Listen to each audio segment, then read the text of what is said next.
सो अब हम पेमेंट वाले वाउचर में जानते हैं कि पेमेंट वाउचर में एंट्री कब होती है।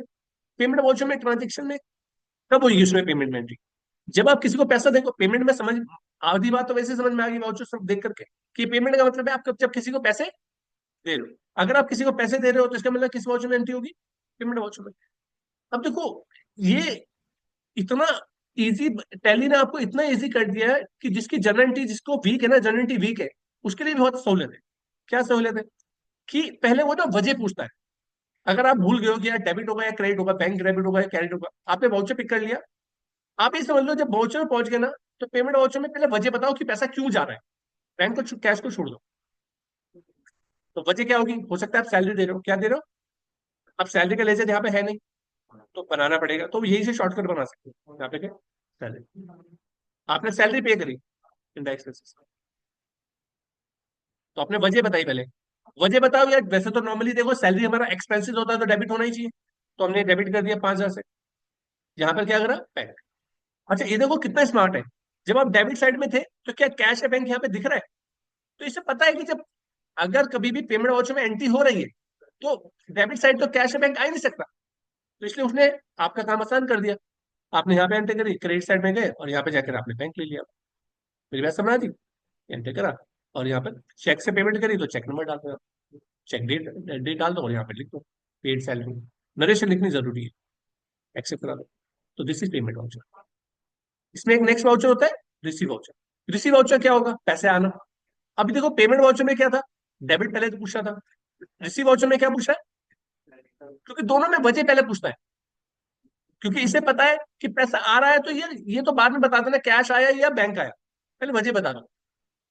जिसकी जनरलिटी वीक है वो ऐसे समझ लो। नहीं तो वैसे तो देखो हमेशा रिसीव वाउचर में डेबिट, पैसा आ रहा है तो कैश या बैंक डेबिट ही होगा, तो इसलिए वो क्रेडिट वाली जगह पे देखो आपको दिखा भी नहीं रहा है। अब मान लीजिए अजय से पैसा है, किससे है, अजय से पैसे लेने थे ना, अजय से पैसे है। अजय से पैसे कितने हैं, अजय से पैसे आए हमारे पास 60,000 लेने थे, देखो 60,000 दिख भी रहे हैं यहाँ पर, 60,000 लेने थे उससे, ये दिख रहा है ऐसा। तो उससे ने 50,000 रुपये भेज दिए। बोला पहला बिल क्लियर कर लेना मेरा 45,000 वाला, बाकी पैसा नेक्स्ट बिल में एडजस्ट कर देना। तो मैंने एंटर करा। अब बिल वाइज मेंटेन करने का ऑप्शन का जो फायदा होता है वो ये होता है कि जैसे आप bill wise maintain option yes करवा था ना इस लेजर में, तो वो पूछ रहा है ये पैसा क्यों आया, अगेंस्ट आया, एडवांस में आया क्या, किसी बिल के अगेंस्ट आया क्या, या इस ट्रांजेक्शन जो आप ट्रांजेक्शन कर रहे हो अजय के साथ, इस ट्रांजेक्शन का पिछली वाली ट्रांजेक्शन से कोई लेना देना नहीं है, तो न्यू रेफरेंस। और अगर नहीं समझ में आ रहा है क्यों आया, किस वजह से आया, तो ऑन अकाउंट। मेरे पास है ना लमसम में डालना है, तो ये तो मुझे पता है अगेंस्ट, तो अगेंस्ट पे क्लिक करा। दोनों बिल पेंडिंग, पेंडिंग बिल दिखे, तो पहला बिल सेटल कर दिया, 45,000 रुपये सेटल हो गया। फिर से अगेंस्ट बिल लिया और सेकंड बिल भी एडजस्ट कर दिया। यहाँ तो कोई कंफ्यूजन है। फिर यहाँ पे बैंक ले लिया। अब जब पैसा आ रहा है तो चेक नंबर, उसने मुझे चेक दिया होगा ना, तो चेक नंबर डाल दिया। अब यहाँ पर उस पर्सन के बैंक का नाम लिख सकता हूँ मैं, सिर्फ एक इंफॉर्मेशन के तौर पे, कि यार कल के दिन अगर मेरे को कल कोई बात हो जाती है तो मैं उसे बता सकता हूँ कि तुमने जो चेक दिया था स्पेसिफाई बैंक करके यहाँ पे लिख दो, आईसीआईसीआई बैंक का चेक था आपका। ये सिर्फ इन्फॉर्मेशन है, इसका कोई लेना देना हमारी बुक से नहीं है। हमें अपनी बुक, अपने हमारे तो अपना लेजर कौन सा हिट करना होगा, एसबीआई। अब ये मेंटेन बिल वाइज से फायदा क्या होगा, देखो अगर आपको किसी का लेजर देखना है, जैसे हम लोग क्या करते थे, टेली मैनुअली जब सीखते थे तो करते थे ना, पहले जनरल एंट्री पास करते थे, फिर लेजर बनाते थे। इसमें लेजर बनाने की जरूरत नहीं, लेजर अपना बन चुका है।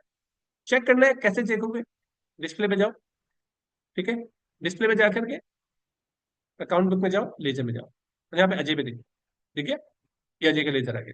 कब से कब तक दिखना है, 1 अप्रैल से लेकर के 31 मार्च तक की डिटेल देखनी है, राइट।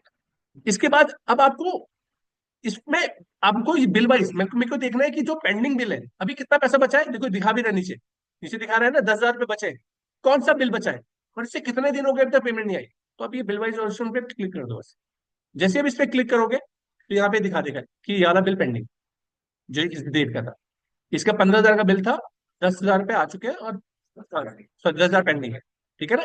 और कैसे 10,000 कैसे पेंडिंग है, बचे हुए, तो ऑल्ट F1 दबाओ, डिटेल में दिखा देगा। ओपनिंग था 15,000 रुपये, जिसमें से 5 आगे 10 बचे। ये फायदा होगा, कितने दिन होगा ऊपर, 470 दिन ऊपर, लेकिन अभी तक पैसा नहीं आया, और यहाँ पर ये इस डेट पे आ जाना चाहिए। तो ये फायदा होता है इसका, प्रिंट आउट निकालो, बॉस को बोल दो, भेज दो उसे सामने वाले को कि भाई आपने पैसे नहीं दिए। तो ये पेमेंट और रिसीट, इसके बाद हमारा कॉन्ट्रा वाउचर है, उसे देखिए। ठीक है।